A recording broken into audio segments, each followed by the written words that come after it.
السلام علیکم ورحمۃ اللہ وبرکاتہ۔ محترم سامعین، خواتین حضرات، اجالا چاندنی امید اسلامی چینل سے میں آپ کی خدمت میں ویڈیو لے کر حاضر ہوا ہوں تعلیم اللغت البلتیہ کے حوالے سے۔ بلتی زبان کے اندر پانی کے نالے کو چھلنگ کہتے ہیں، پانی کے نالے کو چھلنگ،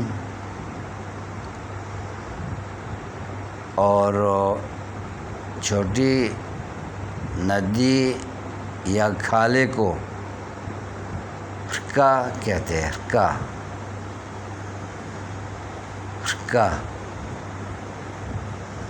ندی کو، کھالے کو رکا کہتے ہیں۔